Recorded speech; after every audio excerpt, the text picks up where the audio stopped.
Nous avons fêté jeudi dernier l'Ascension de Jésus.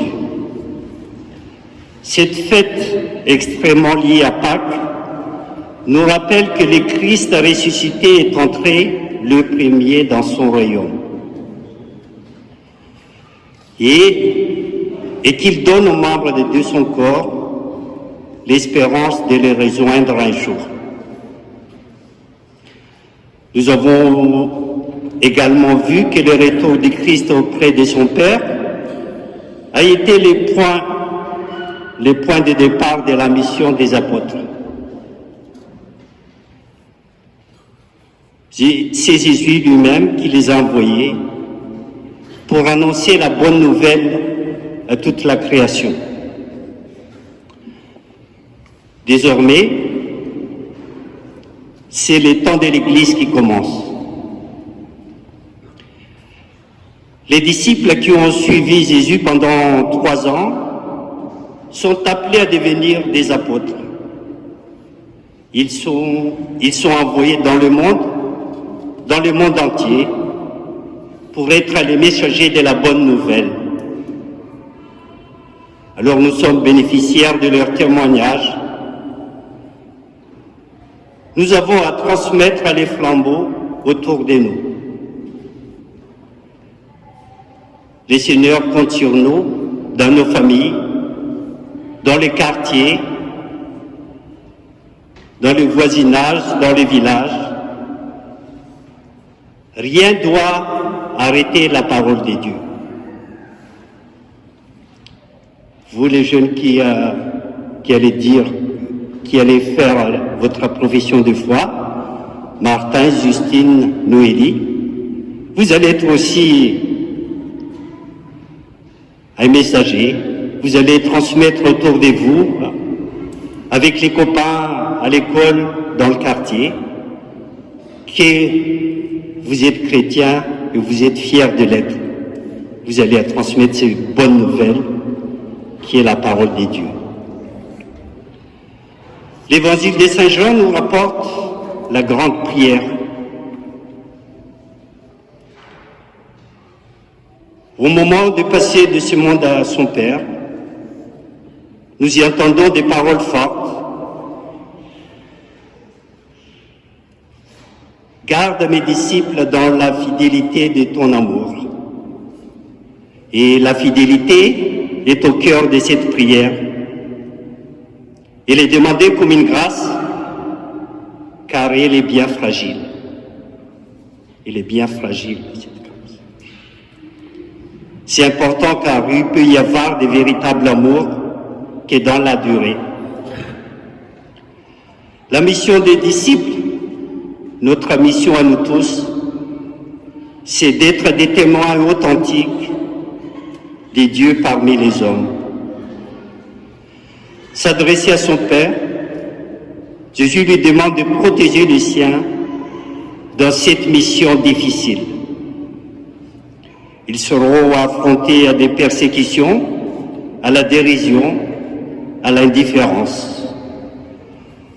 Mais le Seigneur veille sur nous et rien ne peut nous séparer de son amour. Autre préoccupation de Jésus, qu'il soit un comme nous-mêmes.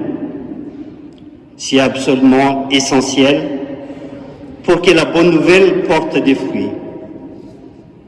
Et le message de l'Évangile ne peut pas être transmis que par des croyants unis par les liens de l'amour.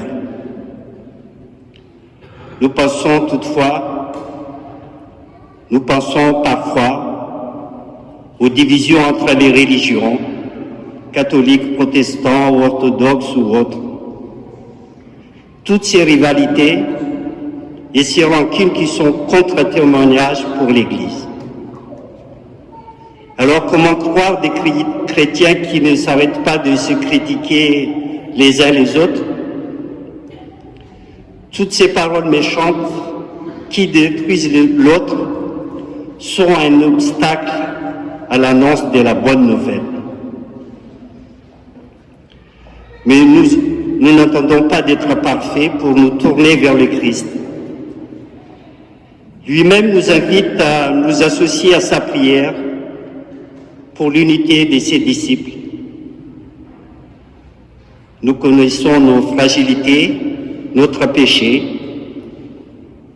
Nous vivons dans un monde qui nous regarde vivre et qui ne pardonne pas les scandales dans l'Église.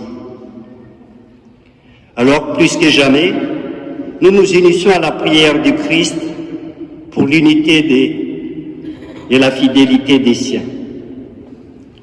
C'est à travers des gestes d'amour, des partages et des solidarités que nous nous serons reconnus comme disciples de Christ.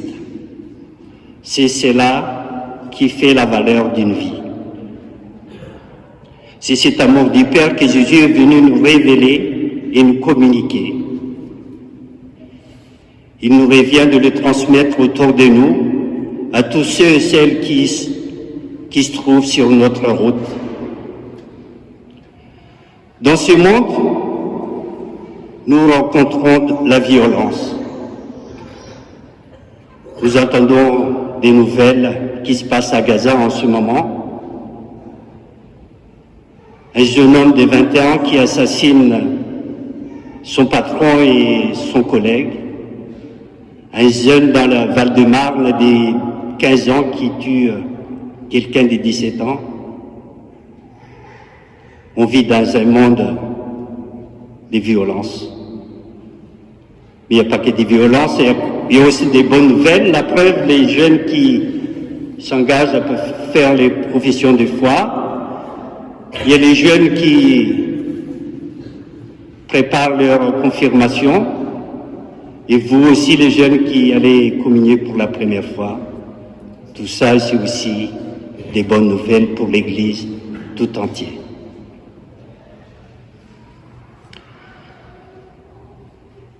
En ce dimanche, nous unissons notre prière pour la réconciliation du peuple, la progression de la justice et la résolution des conflits. Que le Seigneur nous donne force et courage pour travailler ensemble à la construction d'un monde plus juste et plus fraternel,